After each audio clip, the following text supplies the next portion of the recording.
Hello and welcome to the MHG podcast. Look, I've been trying to think of a different way to bring this podcast in, something a bit more upbeat and cheerful maybe. Okay, so Stu's with me, as you all know by now. But I've got a new intro and I'm going to test it out, see what Stu thinks, if it's nice and bright and cheerful. So, what we'll now do is hello and welcome to the Mental Health Gaming Podcast. Interminable faculty socials become something of a delight.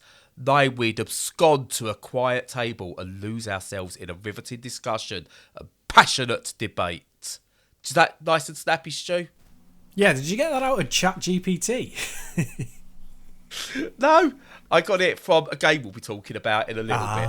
I think we should be leaning on ChatGPT to write most of our scripts for us, as if we have a script. Yes, yeah, who would actually get a script then? I know. The other one I could have gone for was, in the howling darkness of the end, men will become monsters, but hope will ride those courageous enough to carry the flame. Bloody hell. Who writes this stuff? Good lord. Well, it will all make sense. It will all make sense. Yeah, okay. Fair enough. Just quickly, before we do get going though, if I had any doubts about my ADHD, I think I put those to bed at the weekend, just gone. Because I don't think normal people decide on the Saturday night that the Sunday morning they're just going to drive up to the other end of the country to watch a 90-minute football game.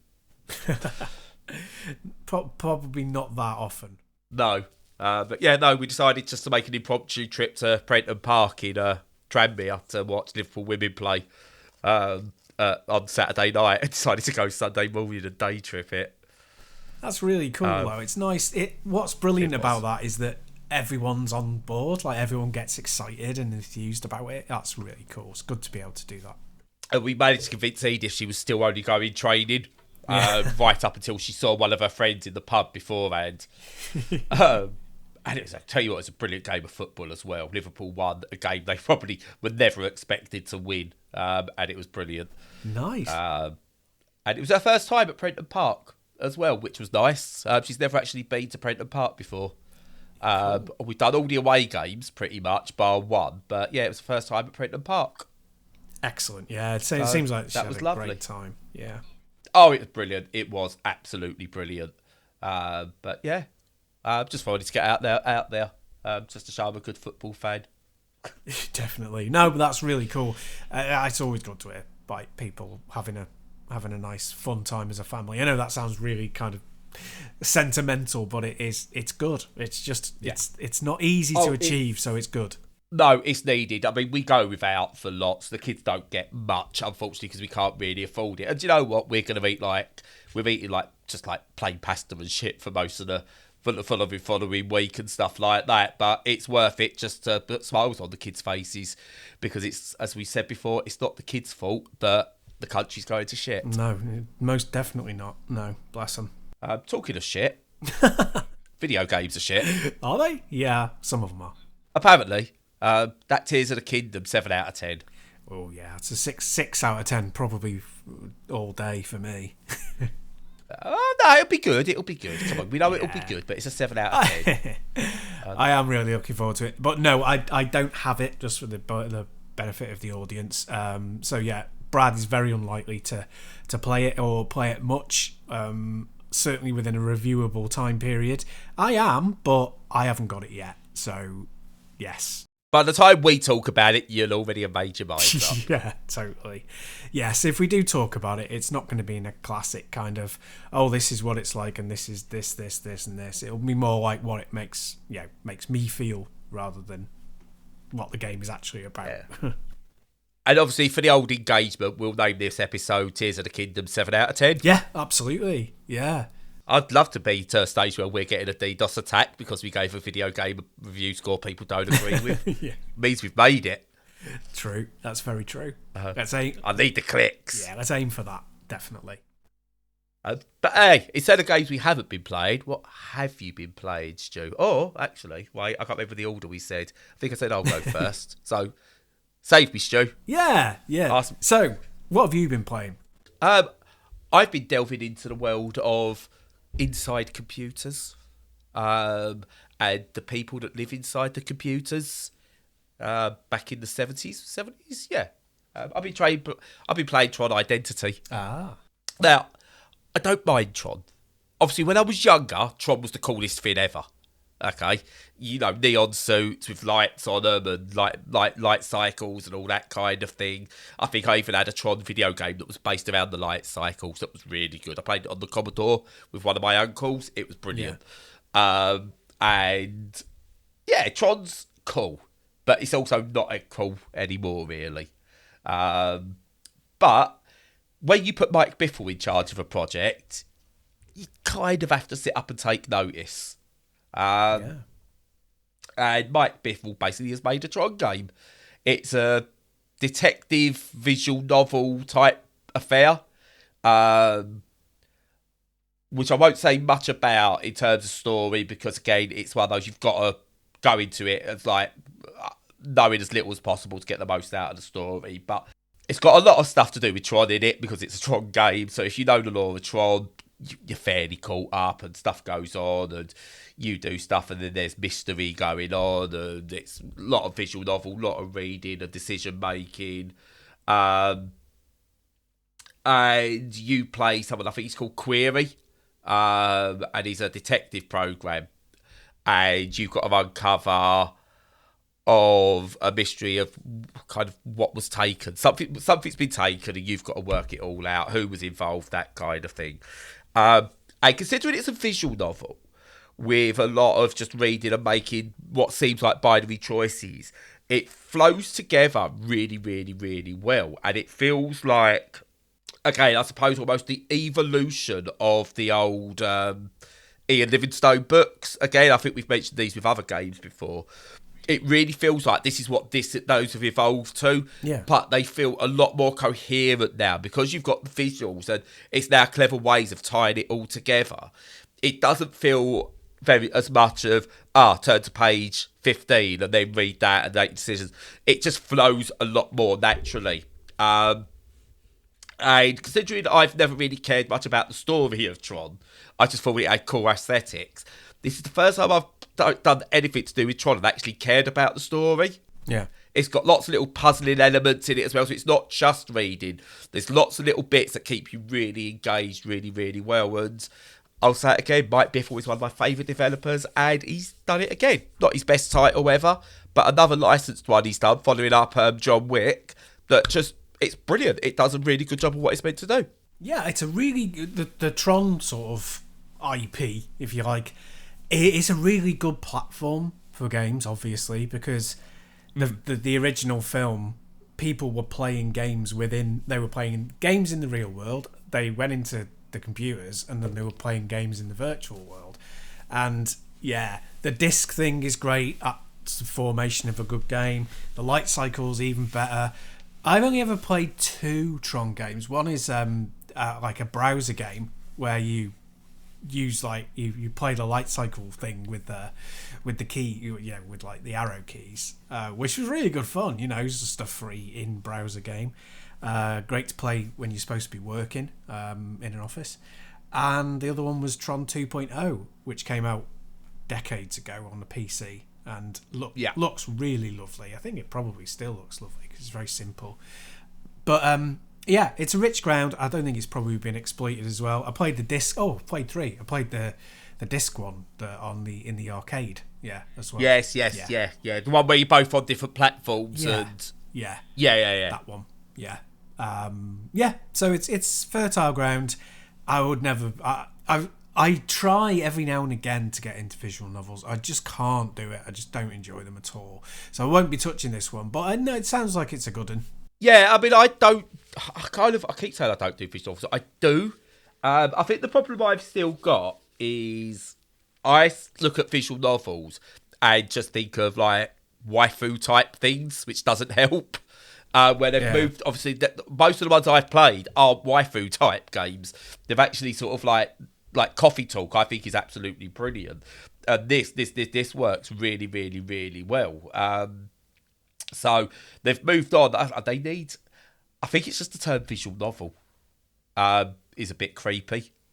And I don't mean that in a nasty way, because I know there are people that enjoy the subject matter of what the original visual novels were, but it almost needs a U-turn to sort of like give it the respect it deserves as a genre. Yeah, probably. Yeah, because it's much more than that, isn't it? They're not just visual novels; they're still games. You know, they're much more immersive than that. So, yeah, it could do with being rebadged. Yeah, definitely. A Biffle game, but no, he does more than just that. Does Mike Biffle? Mike Biffle, do you know what? He's always reinventing himself, always keeping things fresh. And I really do respect everything he's put out, because I don't think he's got many duds in his library. So fair play. Absolutely. So from inside computers with 2D visuals to robots, Stu? Yeah, well, I mean, it's got a very similar aesthetic to the classic Tron. I've been playing the 3D Don't Die Mr. Robot demo, and mixed thoughts. But gameplay-wise, it's a corker. It certainly seems to be... I don't think I'm playing it very well. I think I'm a bit naff, and I'm not sure if I'm needing to recalibrate what I do. But I don't remember the original game very well, because I played it a little bit and it didn't really catch for me for various reasons. But this one really has. But so what? And you can correct me if I'm wrong, because probably am. What seems to be different and the uniqueness of this, as it's essentially the same platform of game, is that your view is, because it's fully 3D and because you rotate the platform to view it, so the platform that you're on, so you're on a grid, but it's not grid based, it's just a platform. You have to move the camera around to see what's coming at you. You can't see the whole playfield at once, and there's vignetting, so that you can't even really use your peripheral vision. You have to shift the camera so that where you're going is going to be, in focus, and so that you can actually see it. Now, you can leave it fairly static, but you will get killed really fast. So there's this. It's really hard in a good way, but really, really hard, because you have to use your peripheral vision really well, but you have to also be really precise, and it's full analog movement, and you have to also shift the camera so that you're looking at what the threats are going to be. Now, all of that is really cool. It's very hard, but it's very engaging. It's really very tightly designed, and I'm really, really impressed with that design. But a couple of very, very big technical things. One is a design choice, not a aesthetic choice, but like a game design choice. One is a big technical thing. So the game design choice, there's no instant restart, and hopefully this is just the demo, because you can get into the arena and die in seconds. Yeah. And then you're going back to the menu and pressing play and seeing the intro and the intro to your character, and that's really slow. And it's not much, it's like 5 seconds, but you can die instantly. So there's a lot of that's really, really poor design. You need to have instant restart for a game like this. And sort of aligned with that is it runs desperately badly on the deck. I've not played it on my computer yet, but absolutely terrible. There's a level of, when it starts each time, and bear in mind, as you die a lot, you start a lot. There's massive lag and slowdown while it gets going, and it struggles to maintain 40 FPS. You're more often at 30. It doesn't seem to do 30 very consistently either. It often chugs along at 20 frames per second.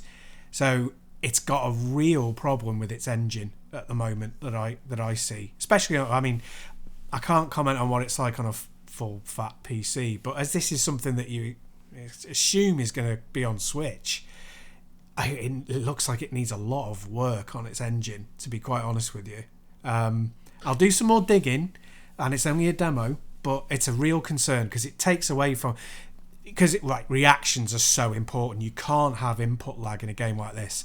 You really can't. It's got to have immediate response, and it's not there. So it's a great game, really at the moment let down by some really big technical issues. So I've not played the demo, and I'm going to buy this regardless, because the original games have given me so much, and I've been lucky enough to get all of them on review, and I feel like I should give back to the developer at some point. So I'm going to buy this sight unseen. But I do have my concerns, which is, what does the 3D bring that adds to the game? Because the 2D top-down, smooth as butter, does everything you need it to do. There's no such thing as a perfect game, but it's one-button gaming. I've said before, I think when I've spoke about Don't Die, Mr. Robot, it does that thing that made Super Monkey Ball just perfect to play, because you've only got to show someone it's this button or this stick, and that's how you play the game. You move, and it's as simple as that. Adding the 3D to it, does it make it harder to judge? Will I struggle because I don't see in 3D because of my vision? There are a few things that concern me, and if it is just the same game in 3D, are you actually taken away from what makes it brilliant in the first place? I don't know. But I get your concerns. I'm hoping the performance concerns are just like the demo is obviously it's going to be an early-ish build of it. So I'm hoping it's that. Because the videos of it running look really smooth. So, again, I'm just hoping it is a thing. Maybe not optimised on the deck yet or something. I don't know. But, yeah, so in your opinion, what does the 3D add or take away? Well, as I say, I mean, you have to use... So it stopped being a single input game because it's a dual input game now. So, like the first game, there's no buttons to press, but you've got one stick to move your character and one stick to move the camera. You have to move the camera. It's not optional because you can't leave the camera static because you can't see what's coming. So it moves. The camera moves in full 3D, so it moves on the X and Y axis. And imagine that if you put the playfield under a glass bowl, the camera can move. A semicircular glass bowl. The camera can move at any point across that glass bowl, but the glass bowl only sits over sort of 70% of the area. So you see the stuff outside of that by pointing the camera so that it's looking into the distance. It's really hard to describe. Really, really hard. It's very easy to understand visually when you're playing it. The visual language of the game is easy enough. But yeah, it really does require that. So a really good example is it's easy to see in your peripheral vision the laser firing things, the ones that fire the great big lasers right across the screen. Yeah. It's not easy to see when they're going to fire. You have to be very aware of that. Even harder than that, the rocket guys that come on that look like Bullet Bill, they can, if you're at the edge of the screen, they can just appear. There'll be a little exclamation mark that's saying they're going to arrive. Yeah.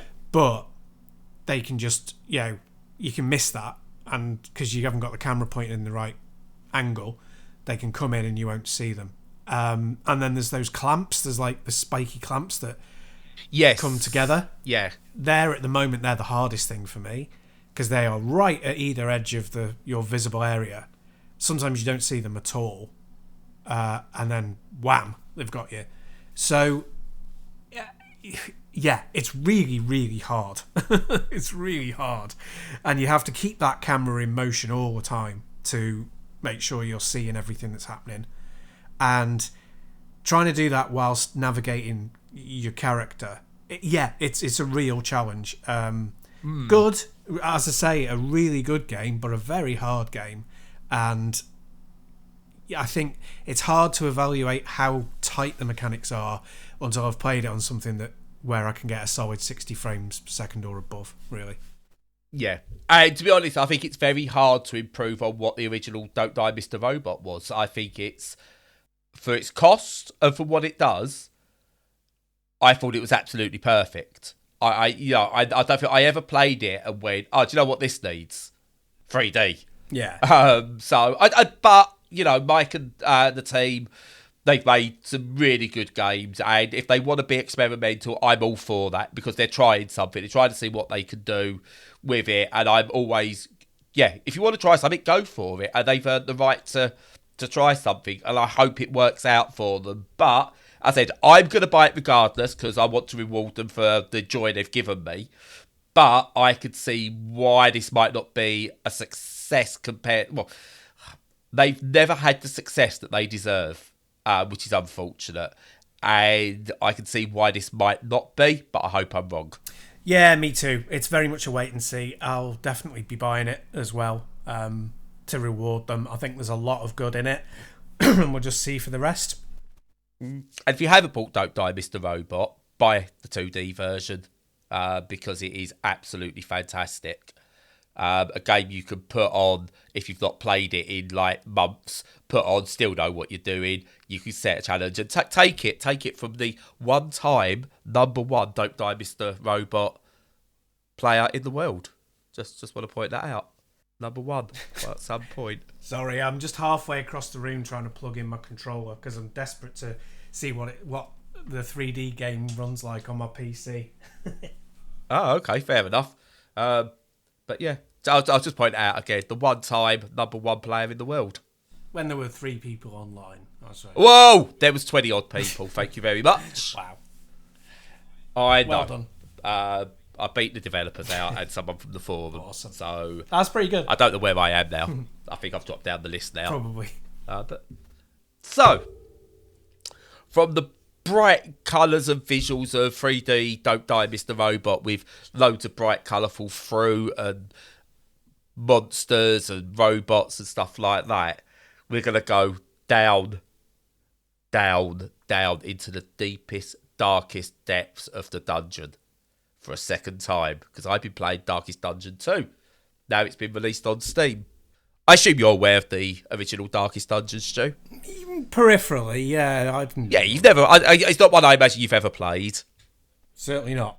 No. So, the original Darkest Dungeon was basically a turn-based combat dungeon crawler type thing where you had to do a lot of squad management, a la the XCOM games, and it dealt with things like stress and mental health and things like that in there. You had to find ways to help your characters with their mental health.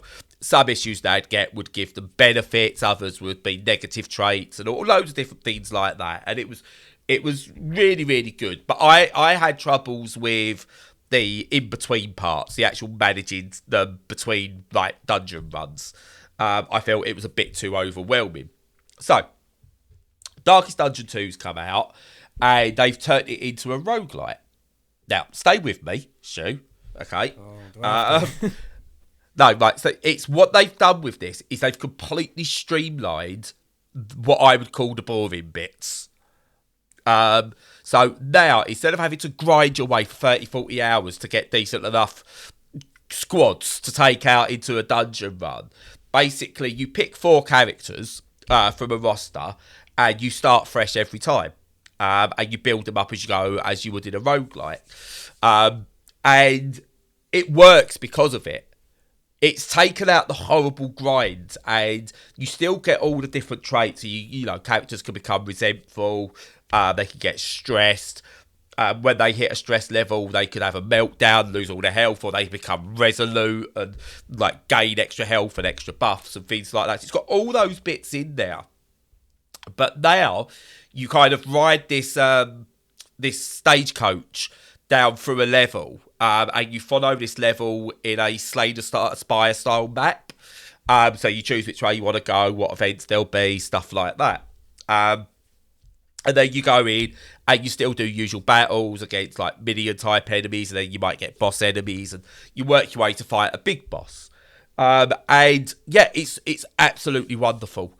It has taken, I think, the best bits of Darkest Dungeon, kept those and improved on them, in my opinion, and got rid of the grind to make it a much more accessible game, but not an easier game, which is what it could. That was the danger. If they made it accessible and easy, they would lose so many fans. But they've made it accessible, but kept the difficulty. And it's one where I think the roguelite element works perfectly for a sequel. Honestly, if you still prefer the management side of it, the first game is still totally got all that, and you can play that to your heart's content, and it doesn't feel old. But this is another way of onboarding, and it onboards much, much easier than Darkest Dungeon did. And I've been playing a good number of hours of this since it came out 4 days ago, I think, at the time of recording. And it's absolutely brilliant. Its visual style is amazing. The gameplay is spot on. They've made it. They've considered handhelds or smaller screens now because text is readable, which was a big problem in the first one. Again, that makes it easier to play for me. And yeah, I just absolutely have fallen for this game in a big way over the past few days. Nice, yeah, that's good. The streamlining thing sounds like quite a critical, not critical as in criticism, as in important, an important change that they made. Yeah. Oh yeah, no, definitely, and it's like. I know when some people, they're a fan of a game and a style, they hear streamline, they're like, oh god, yeah, they're just going to take out the bits I like. It's a different game. It's not the main part. The battles are Darkest Dungeon, but again, it's not. You're not losing out by not playing this one if you only like if you're a big fan of the XCOM style base building, so to speak, that you get with it, or squad grinding. If you like that side of it, then yeah, okay, this might not be for you. But for someone who didn't get on with that, and that's what put them off playing a lot more Darkest Dungeon than they wanted to play. This is everything I want from a Darkest Dungeon game. And for me, this is how you do a sequel as well. It's not just more of the same. They've taken the core of the game and they built something else around it to make a proper sequel that keeps the theme, keeps everything, but it's a different game. And it means that if you did like the first game, you still got it. You're not like everyone's suddenly moving to this one, and you're going to miss out on it because they've changed everything. Like because it's similar but not what you like. It's a completely different game in many respects. And yeah, this one is for me over the first one. Others might still prefer the first one. That's your choice, but yeah, this is brilliant. I love it. Nice, yeah, that sounds really cool. Yeah, I really like it when things move on like that, and they keep the core of what got you interested in that series in the first place, but they move things forward in the right way. It doesn't happen enough, but I'm glad that it's happened here for you. Yeah, no, it's brilliant, and it's got a wonderful narrator as well, who's very poetic and dark. Yeah. So there's that. But yeah, absolutely brilliant. Absolutely brilliant. If you do like roguelites, it's definitely something for you. If you like dungeon crawlers, it's there for you. Tactics games, it's there for you. But not a deck in sight. So it doesn't quite hit Brad Bingo. Ah, true. Not quite there yet. Maybe the next game. Yeah, definitely. So what you've been playing on your Walkman, Stu? That's a good segue. I like it. So on my Walkman, actually, just before we go on to that, I have just been playing 3D Don't Die Mr. Robot on my PC just to see what it's like. That's how interested I am, by the way. You are? You're doing it as well? No, I said that's how interested I am that you was playing a game while I was talking. Oh yeah, fascinated. But no, I'm still tracking it. I can multitask. Yeah, no, it's a lot. It's a lot better. Obviously, it runs smoother. It's still got judder when it starts up, but it's smooth when it's running. But it's much easier to see on my big screen. Like there seems to be more surface area, and not just because it's a bigger screen. So I'm gonna have to do a side by side comparison. But yeah, my initial thing is if you're buying it, don't expect to play it on the Steam Deck day one. Definitely not. Fair enough. Fair enough. But so what have you been playing on your cheap knockoff Iowa deck player? Yes. Cassette player. My cheap Iowa, From Argos. thingy. I did buy a Walkman. I saved up and got one when I was young. When I was about 16. I had whatever the cheapest one out of Index was, I think. Yeah. Most of the ones I had were like that. Yeah. But yeah, I remember it was. They were beasts, weren't they? They were.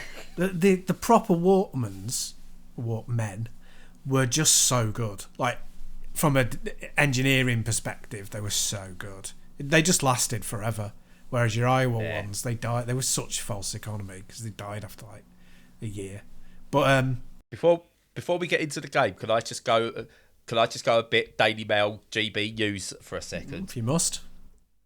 Do you know what? If you bought a Walkman out today, it'd have to be called a Walkperson because of the woke. Carry on. I like that. That's good. Yeah.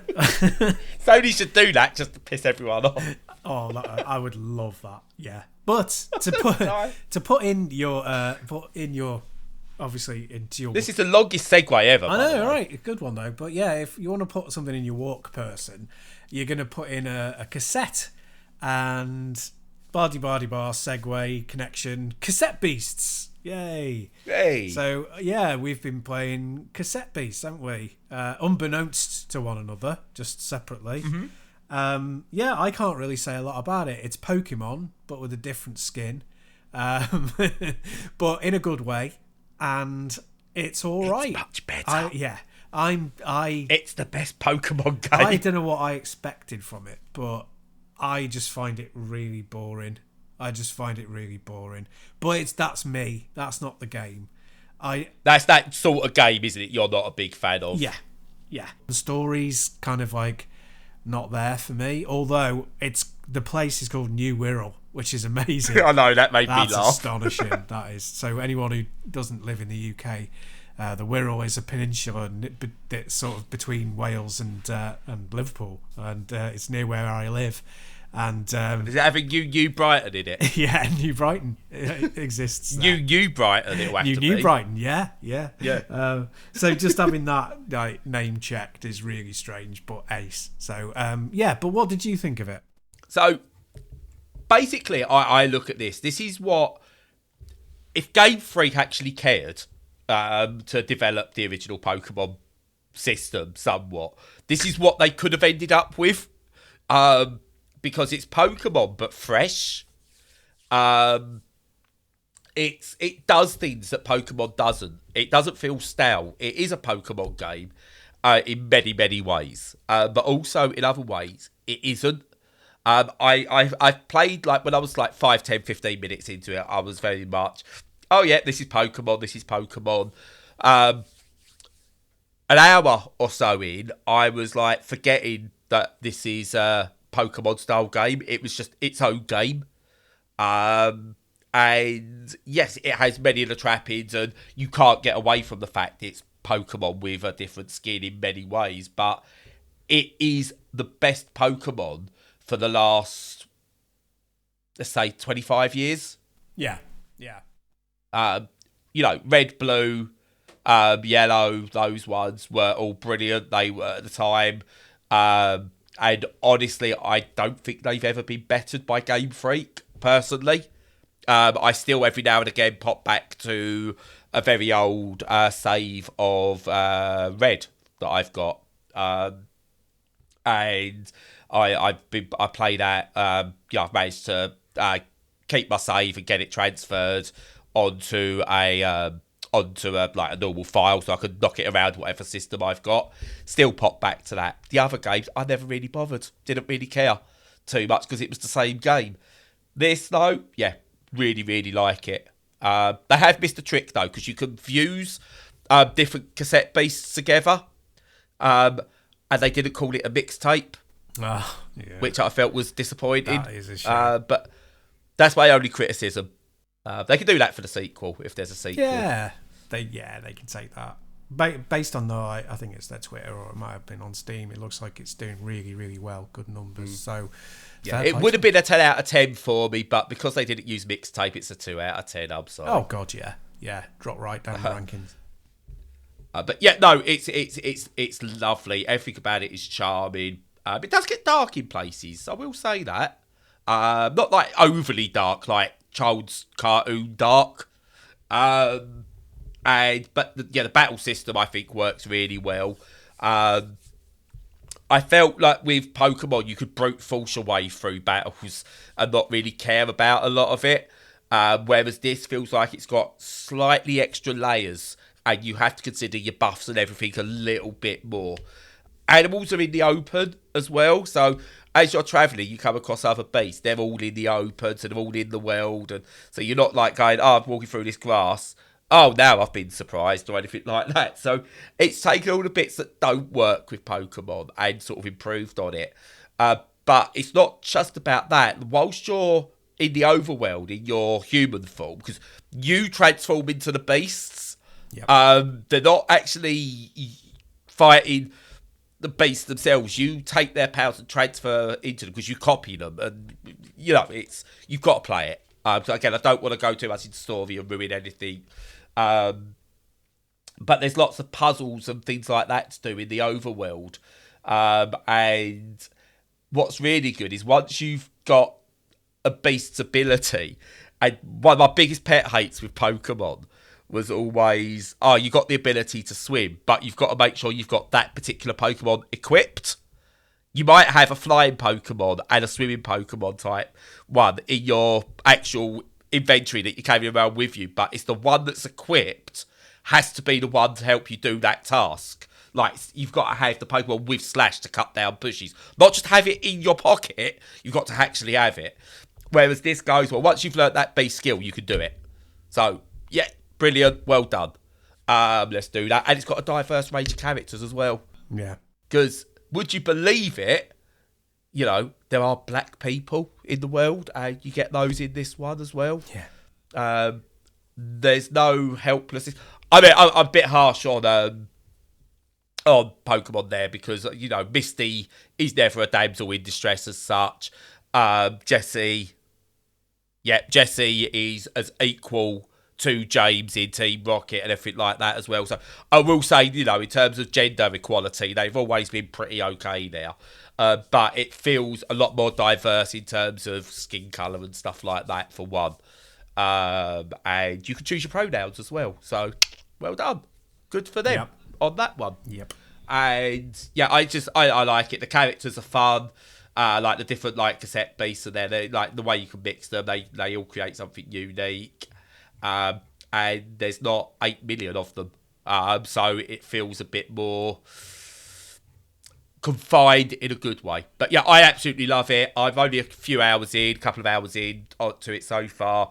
It's one I'm going to do like I played the original Pokemon, where half hour here and there every day, or once a week, couple of times a week, whatever. I'm just going to in and out, play it, enjoy it, let it take its time. But it is absolutely wonderful and better than any Pokemon since the first. There you go. Yep, I think it's going to appear in a lot of people's top 10 lists this year, I reckon.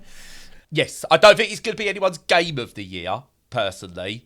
But if there's a category for is anything finally better than Pokemon that's going to be a success, this will be number one. Yeah. Yeah. And also, it doesn't have the word mod in it as well, which so many clones have in some way. And it's like, get away from the actual pocket monsters thing, which is what this does. Yeah. It's beautifully coloured as well, and it shows that you don't have to go fully 3D to improve the game, which was always the argument with Pokemon, that it had to go 3D to do something different. Didn't.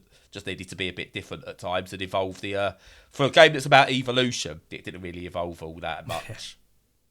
True. Yeah. Cool. Yeah, no, it's a good one. Yeah. Not for me, but definitely a good one. I've got nothing else to say. We haven't played. I said we haven't played yet. Stu hasn't played yet. Zelda. I will at some point way down the line. I've got too many games to play. I'm playing a game that I can't talk about yet fully, called Planet of Lana.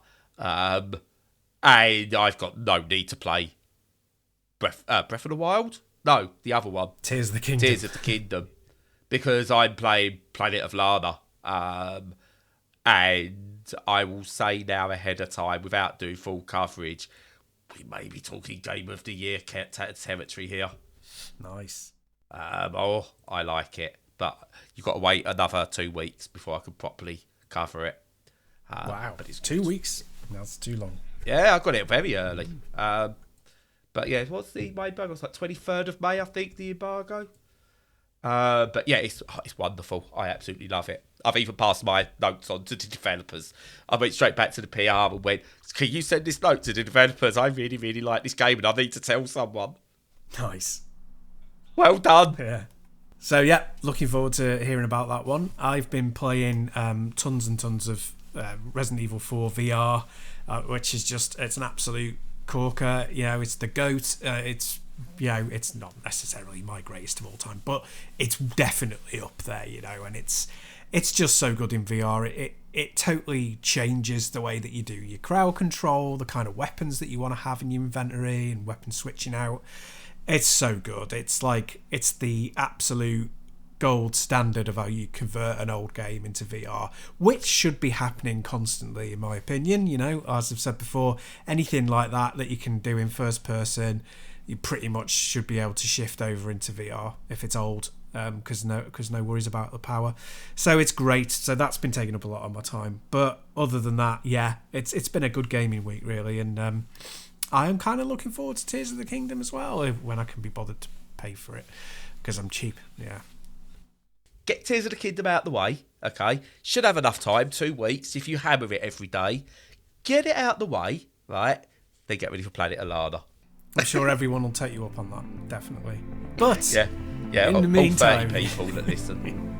In the meantime, follow us on all the socials and join our Discord if you fancy conversation about any topic you like, including games. And in the meantime, until next week, stay safe and stay sane.